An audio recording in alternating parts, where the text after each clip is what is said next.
Okay, so we are going to wrap up the notes for 8-4 today, and we are looking at now that the revolution has happened and the colonists have won, and they won with the support of France and Spain. What are they going to do? Because according to John Locke's social contract, once you overthrow a government that is not protecting your natural rights, you then have to create a new government, and that's what we're going to set out to do. So the first government that they create is going to be the Articles of Confederation.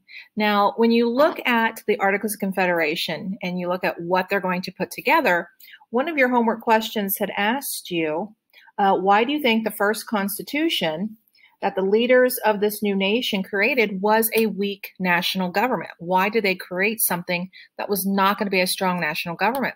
And that's because of what they had experienced under England.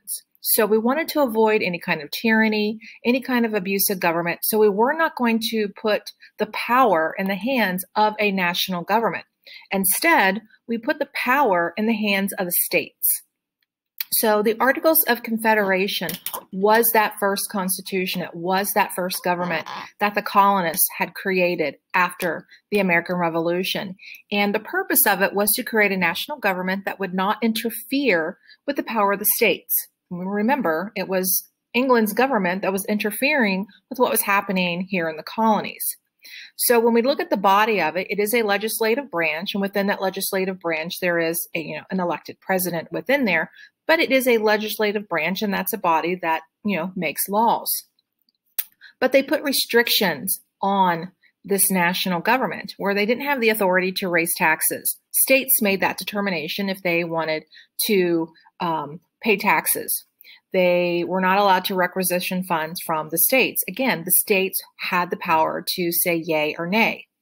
They were not able to regulate trade because the states had that right. And, I'm not sure how they thought this was going to make them look legitimate in the eyes of the rest of the world, but this national government didn't have the power to even create treaties.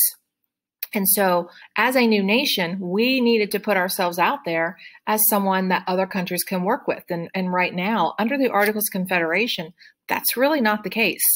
And, even though France came in as our ally, it wasn't because Louis XVI supported our claim and supported our ideas. It was because we were fighting against Great Britain. And for France, that was an opportunity to destroy an enemy of theirs. He had motives, and part of those motives was to actually then take us over. But France has their own little problems to deal with, and that's going to kind of save us in the end on that one. So when we look at the Articles of Confederation, they've already established that this is not going to be a strong national government. So it definitely has areas where it's going to show failure, it's going to show collapse. And Shays' Rebellion actually did expose that weakness. You're looking at people who supported the revolution, they put their lives on hold to fight in it. And now they're, wanting payment, and they can't be paid because this new government can't collect any money to help pay them. And they're going to rise up. They are going to rebel, and they're going to question and challenge. So now the delegates have to come together at the Constitutional Convention. And first, it's more on the stance of, well, what can we do to revise? And then they decided, you know what? We're not going to revise the articles. We're going to scrap it. We are actually going to sit down and design a brand new government, and we are going to base it on the ideas of the Enlightenment.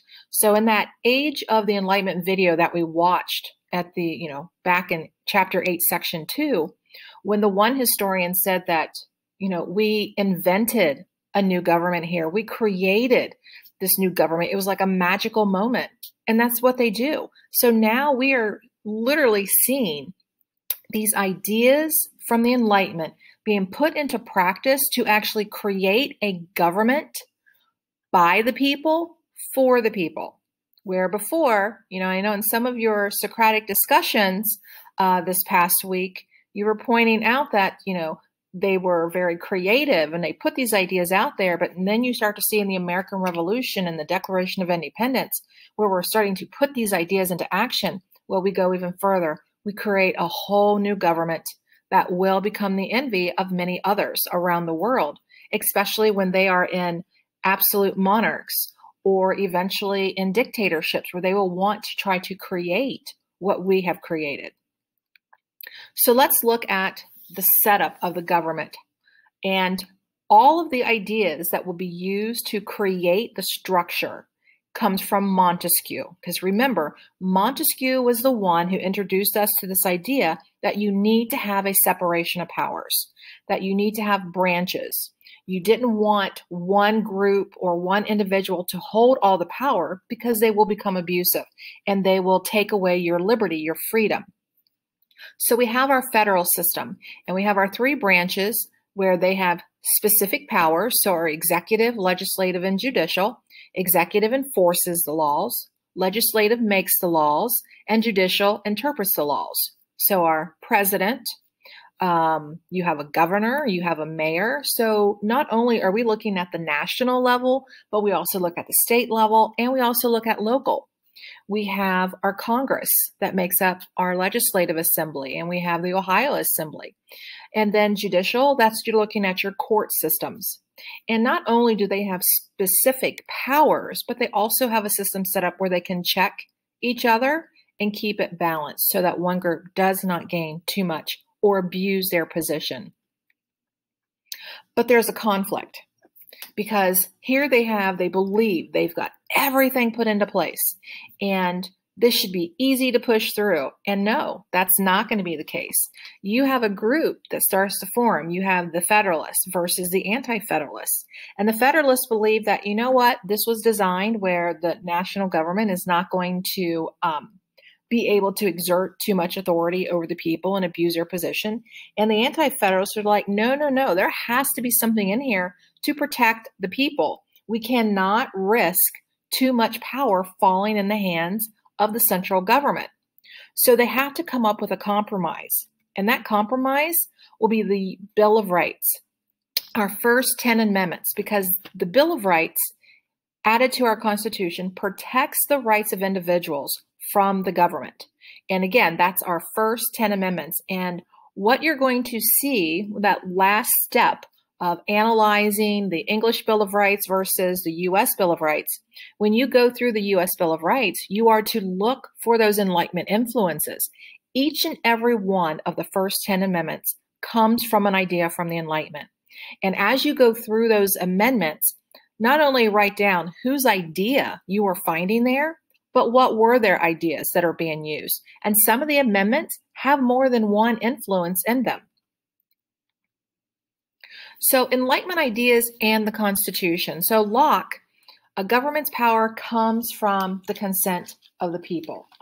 And when we look at how in the world we are going to put all of this stuff together, you know, we have this social contract that we had used in order to justify why we needed to break away from England. And we did. We overthrew that government. And now we have to create a new one. And the preamble begins, we the people of the United States, we have to establish legitimacy. And I'm going to go through that preamble. So we the people of the United States, in order to form a more perfect union, establish justice, ensure domestic tranquility, provide for the common defense, promote the general welfare, and secure the blessings of liberty to ourselves and our posterity, do ordain and establish this Constitution for the United States of America. We are establishing our own social contract with each other. We, the people, came together and created this new government. And it's a representative government. So we're looking at creating this Republic of the United States, a republic that will limit the powers of the government and also provide power for the people. And again, when we look at that Enlightenment influence, Montesquieu, separation of powers, a federal system, division within the three branches, and a system of checks and balances. And, you know, one of the things we will look at next week will be the actual Constitution and looking at those Enlightenment influences and seeing exactly how did they put these items in there. particularly the separation. Rousseau, we will also see his idea. Remember, he represented that idea of a direct democracy where everyone gets a say.